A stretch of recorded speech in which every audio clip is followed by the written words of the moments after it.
Tamil Nadu State Board Syllabus, Class 12 Physics, Unit 3, Magnetism and the Magnetic Effects of Current.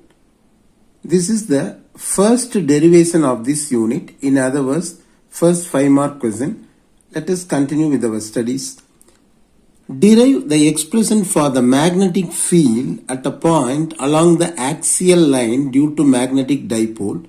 In other words, a bar magnet. Now, here comes the diagram of a bar magnet, and this represents the axial line, and this is the south pole and this one is the north pole, and this O is the geometrical center of this bar magnet, and from here to here the length is L, and from here to here the length is L. On the whole, the magnetic length of the bar magnet is 2L. Now, on this axial line, let us consider a point C. At this point only we are going to calculate the magnetic field. Now, what happens?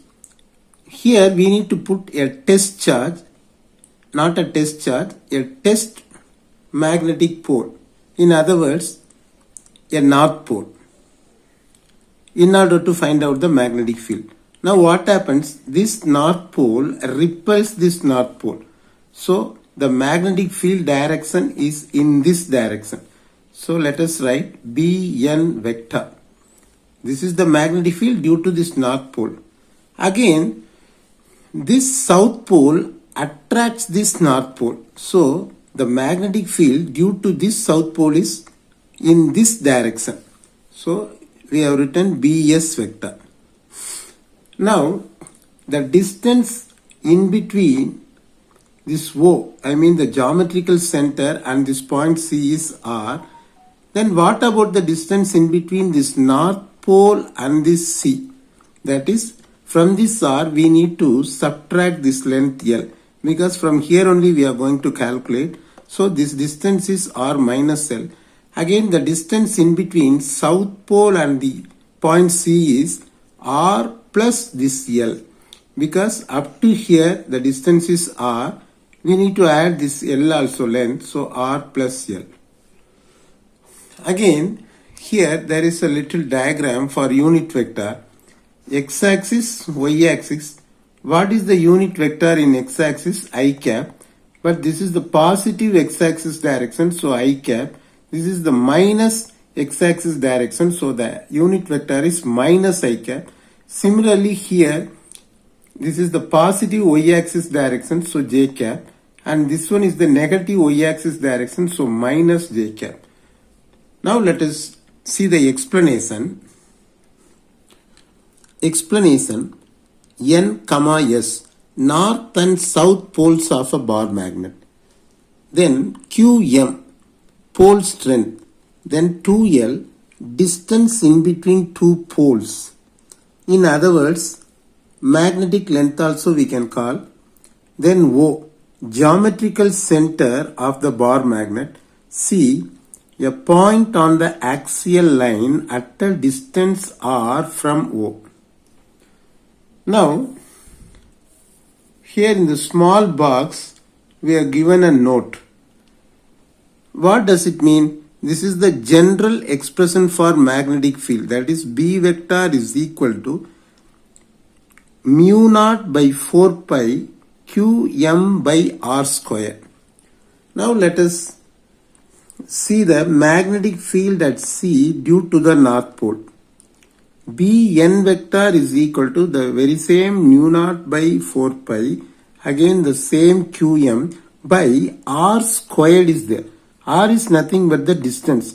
Here what is the distance in between the north pole and the point C? From the diagram we all know that R minus L is the distance, so R minus L whole square. Then the unit vector is I cap, because it is in the X direction. Now the magnetic field at C due to the south pole is Bs vector, the same mu naught by 4 pi Qm by, here the distance in between the south pole and C is R plus L, so R plus L whole square. Again, the magnetic field due to south pole is in the direction is in the direction opposite to the direction of Bs vector. From the diagram you can see this Bs vector's direction is quite opposite to the Bn vector. So the unit vector is minus I. That's why here we have put the minus sign. Now the net magnetic field due to the magnetic dipole at point C. Previously we have seen by the north pole and by the south pole separately. Now we are going to find out the net magnetic field due to the magnetic dipole itself at point C. So we are supposed to add Bn vector and Bs vector. So B vector is equal to Bn vector plus Bs vector. Again B vector is equal to, write down the expression for Bn vector plus again write down the expression for Bs vector. So is equal to the very same thing we have written, plus into minus minus, the same thing we have written over here. In the next step, mu naught by 4 pi and Qm. These two things are common in both the terms. So let us take it out as common. So within the bracket we will get 1 by r minus L whole squared minus 1 by r plus L whole squared into I cap. Now let us take the LCM for these two terms, which is nothing but multiplying these two terms, which is called as LCM. So r minus L whole squared into r plus L whole squared. Here compare this thing with this one. Here r minus L whole squared is there. What is not there? R plus L whole squared is not there. So multiply this one with r plus L whole squared. That's what we have got here. Minus again compare this whole lot with this one. Here r plus L whole squared is there. What is not there? R minus L whole squared is not there over here. So multiply this one with r minus L whole squared and let us write the I cap here. In the next step, B vector is equal to mu naught by 4 pi Qm, everything we have written. Here, let us expand this. R plus L whole squared. We all know that from algebra, A plus B whole squared is equal to A squared plus B squared plus 2AB. Similarly, we have expanded it minus. Here, while expanding this thing, we need to write it in the bracket. Don't forget to put the bracket, otherwise it goes wrong. So A minus B whole squared, A squared plus B squared minus 2AB. Similarly, R minus L whole squared, R squared plus L squared minus 2RL. And here we have written everything I cap. In the next step, as it is we have written all those things. Here, these terms are given in brackets. So minus into plus minus, minus into plus minus, minus into minus plus. So in the next step, r squared minus r squared get cancelled, L squared and minus L squared get cancelled. So what is left out? 2RL. So here what is left out? 2RL and 2RL are left out. So 2RL plus 2RL we get 4RL.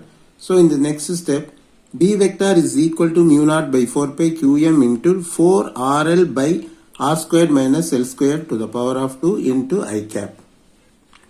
Now in the next step, let us split this 4RL as 2 2s are 4. So 2R into 2L. For our convenience, we are splitting the 4RL term into 2R into 2L. So 2 2s are 4, 4RL by r square minus L square to the power of 2 into I cap. In the next step, let us take this term 2R out and let us bring this term Qm inside. So what happens? B vector is equal to mu naught by 4 pi into 2R into Qm into 2L by r square minus L square to the power of 2 into I cap. Now in the next step, we all know that Qm into 2L is equal to Pm. That is magnetic dipole moment. So we all know that Pm is equal to Qm into 2L. So in the place of Qm into 2L, let me write Pm. So B vector is equal to mu naught by 4 pi into 2r into Pm by r squared minus L squared to the power of 2 into I cap. In this way we can write it. So in the next step, what we have done is this 2r, the term 2r is brought inside and it is written B vector is equal to mu naught by 4 pi into 2r into Pm by r square minus L square to the power of 2 into I cap. Now, in comparison with this L, in comparison with this R, this L is very small. So we can neglect this term L squared from this expression. Let me repeat it. In comparison with this R is nothing but what? The distance in between the geometrical center O and the point C. So in comparison with this R, this L is very small, so we can neglect the term L squared. So what happens here? R squared only will be there. R squared to the power of 2, it becomes R to the power of 4. That's what we have written. Then R squared minus L squared to the power of 2 is approximately equal to R to the power of 4. So in the next step, we can write like this. B vector is equal to mu naught by 4 pi into 2R into Pm divided by R to the power of 4 into I cap. This R and this R to the power of 4 get cancelled. So we get R to the power of 3 here. So in the next step, B vector is equal to mu naught by 4 pi into 2 Pm by R to the power of 3 into I cap. In this way we can write. Now the final answer is B vector is equal to mu naught by 4 pi into 2 by R cube. 2 by R to the power of 3 we have written. We all know that this Pm into I cap, Pm into I cap is equal to Pm vector. So here we have taken this Pm and this I cap out. In its place, we can write Pm vector. So the final expression of this derivation, in other words, the magnetic field is mu naught by 4 pi into 2 by R to the power of 3 into Pm vector. This is the final answer. With this video has come to an end. Let us continue our studies with another 5 more question. In other words, with another derivation in the next video.